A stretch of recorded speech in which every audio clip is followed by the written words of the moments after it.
अच्छे अच्छे पुष्प चुनकर रख लेना। अवश्य भैया। और हम शीघ्र ही गुरुदेव को वह पुष्प भेंट करेंगे। कुछ पुष्प अपने लिए भी ले लेना, हमें भी तो गुरु पूजन करना है ना। जैसी आपकी आज्ञा भैया। आओ लक्ष्मण, यह देखो। भैया, हाँ भाई। ये फुलवारी तो बड़ी ही दर्शनीय है। हाँ लक्ष्मण, इसके सही पुष्प कहते हो। बड़े ही मंद सुगंधित हैं। देखो लक्ष्मण, जी यह भैया। फुलवारी क्या, यह तो स्वर्ग लोक की क्यारी लगती है। हे लक्ष्मण, जी भैया। जूही, चंपा और चमेली एक नई शोभा दिखाते हैं। गले में डाल कर बाहें नहीं फूले समाते हैं। देखो, जिस ओर देखो प्रकृति की सुंदरता मन मोह लेती है।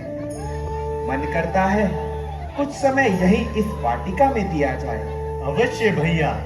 यहाँ की मंद सुगंधित वायु, पवित्र जल और एकांत स्थान बड़ा ही मनमोहक है। सही कहते हो लक्ष्मण, यह तो किसी का भी मन मोह ले। जी भैया। लक्ष्मण, जी भैया। पुष्प लेने से पहले क्या हम इस वाटिका का थोड़ा भ्रमण कर लें? अवश्य भैया। ये वाटिका का रूप ही ऐसा है, यहाँ पर भ्रमण करे बिना हमारा मन नहीं लगेगा। सही कहते हो लक्ष्मण। वह देखिए भैया, हाँ भाई। कितना सुंदर पक्षी है। हाँ भाई, प्रकृति है ही इतनी सुंदर। यदि मनुष्य उसके साथ छेड़छाड़ ना करे तो प्रकृति में हर तरफ सुंदरता ही सुंदरता दिखाई पड़ती है। वह देखिए भैया, जल किस प्रकार से प्रवाह हो रहा है। हाँ भाई, देखो, मिथिला नगरी में जो धनुष यज्ञ हो रहा है उसका तो हर जगह उत्सव है ही, परंतु यह वाटिका भी मिथिला की शोभा में बहुत कुछ बयान करती है। अवश्य भैया, यहाँ की फुलवारी अपने आप में अलौकिक है और ये पक्षी तो बड़ा ही अद्भुत नजर आता है। सही कहते हो लक्ष्मण। लक्ष्मण जी भैया। परंतु मैं एक बात विचार रहा था। अवश्य भैया। देखो, यह वाटिका इतनी सुंदर है परंतु यहाँ आसपास कोई भी नजर नहीं आता। जी भैया, मैं भी यही विचार रहा हूँ।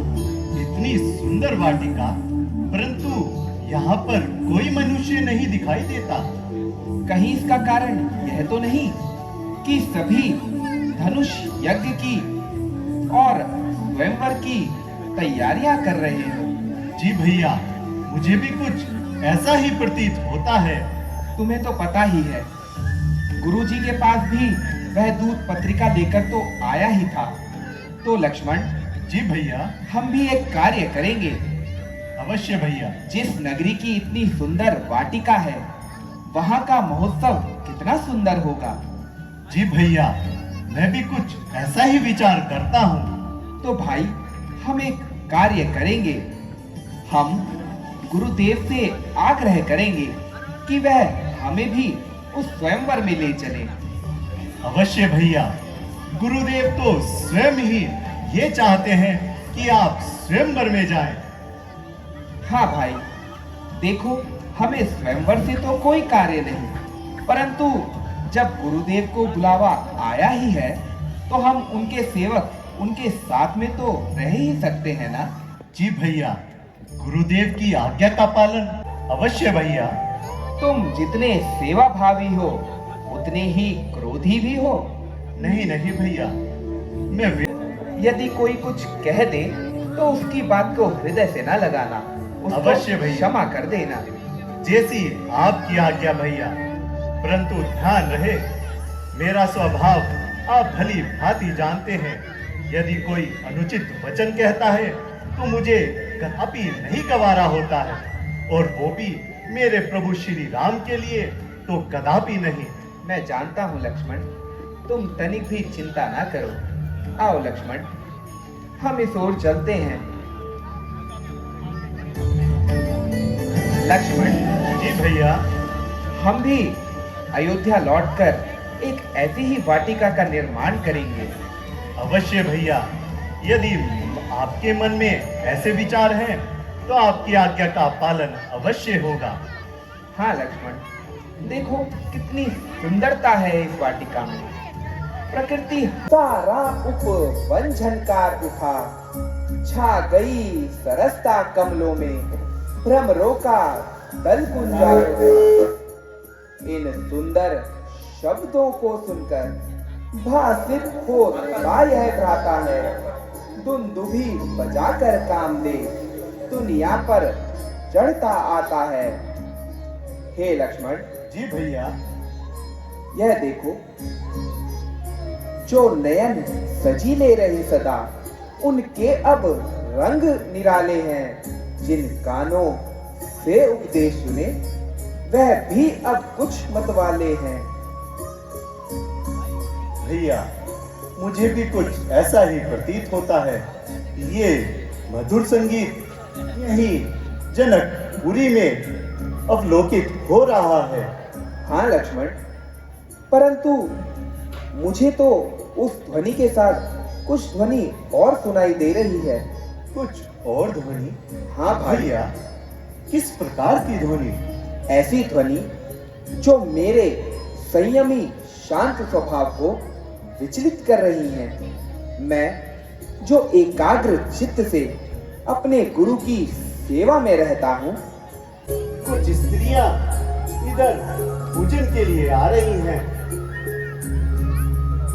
हाँ लक्ष्मण, लखन कदाचित है यही, वैद ही छवि दाम, हेतु स्वयंवर का यही, सिया किसी का नाम, मिथिला नगरी का महायज्ञ, इसका ही महामहोत्सव है चमत्कार जो विविधियां, यह सब इसका ही वैभव है। हे भाई, जी भैया। पर अपना यह कार्य नहीं, जो देखें सुंदर कन्या को। हे भ्रात, यहाँ से शीघ्र चलो, हो रही देर गुरु पूजा को। अवश्य भैया, चलिए।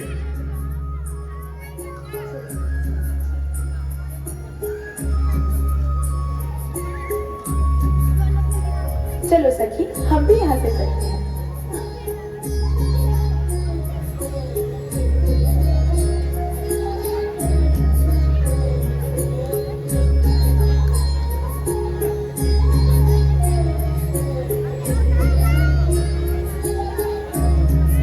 कमल नयन सी तेज की प्रतिमा, हाथों थामे धनुष को, जल कण पवन गगन है जिनकी, भले भले जाऊं उनको। पिता वचन को प्रथम निभाने, त्याग दिया निज धाम, दरस को तेरे तरस में जाऊं, जय जय जय श्री राम। रघुकुल रीत सदा चलिया, प्राण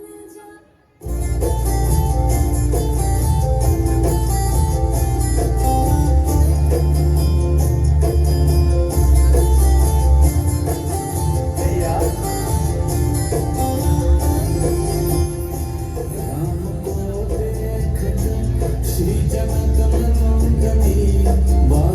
भैया, आप क्या विचार रहे हैं? कुछ नहीं लक्ष्मण, चलो, गुरु पूजा को देर हो रही है लक्ष्मण। हाँ भैया, गुरु पूजा को ही तो देर हो रही है और आप तो एक जगह स्थिर हो रहे हैं।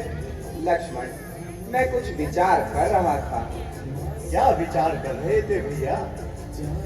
कुछ नहीं, बस ऐसे ही। चलिए भैया, गुरुदेव के पास चलते हैं। चलो भाई।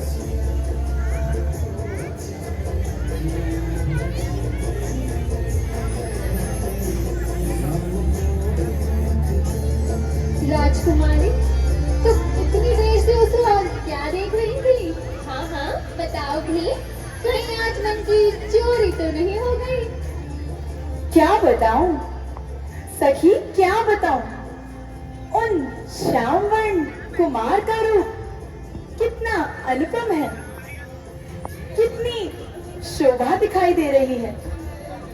एक हाथ में धनुष, एक हाथ में बाण चित चुरा लेता है। चलो पार्वती पूजन के लिए चलते हैं, हमें विलंब हो रहा है।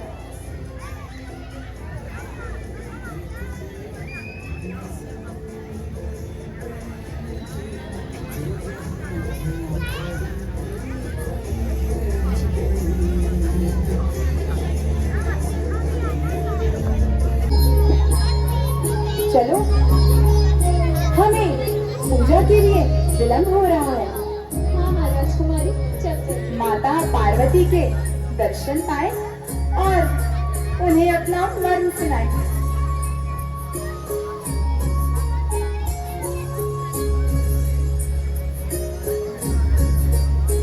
हे माता पार्वती, आज सीता की पुकार सुनो। मैं बड़ी आस लेकर के आई हूँ। आप तो मेरे मन की व्यथा जानती ही हैं। हे माता पार्वती, या तो उस चित चोर की शक्ति बढ़ा देना या धनुष का भार कम कर देना। हे माता, यदि मैंने अपने जीवन में कोई भी पुण्य कर्म किया है तो इसका केवल यही फल देना कि रघुवर को उस धनुष को तोड़ने की शक्ति प्रदान करना। मां।